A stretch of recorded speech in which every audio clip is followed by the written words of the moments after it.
Guys, tingnan natin to, no? Open natin tong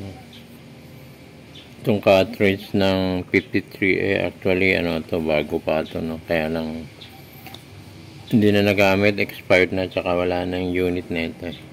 Dito, unahin natin dito, no? Bibiyakin tong pointed, no? Pasok natin yan.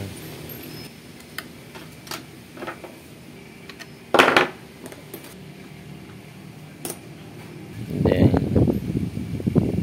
bas natin yan. Okay. Nasa loob, bilahin din natin yung pinaka-roller niya. Kaya na ito. Isikwatin natin tong dalawa na ito. Ito yung pinaka-lock niya. Itong lock niya ito pwedeng isungkitin dito hanggang itong pinaka-ano niya, masisira yan. Itong isa may butas, no? Ito guys, yan lang ang may butas. May isa. Guys, itong pansungkit dito. So, sikwatin ko siya dito. Yan, pointed. Matulis. Dito. Pero itong isa, dito lang to. Ipupwersahin lang dito yan hanggang umangat. Or dito sa pinaka ano niya. Yan. Bubutasan, ha. So guys, iaangat ko lang, medyo madilim. Babalik ko kayo dito.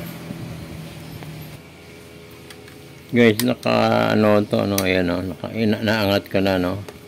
So pag ano niya, wala kayong makikitang butas, butasan nyo lang ng konti, tapat nyo.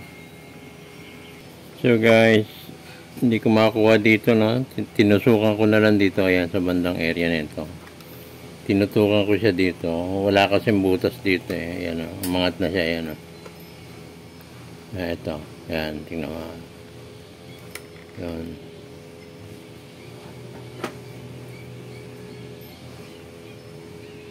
Ayan, ayan na siya, ayan. So, sakto yung pinakadulo niya. Tapatan nyo lang dito, tapos itong pointed na ito matulis. Tasan yung ganon.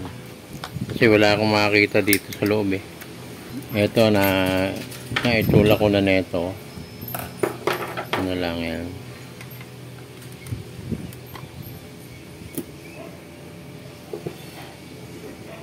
Okay, ganon lang ang paghiwalay, guys. Yan.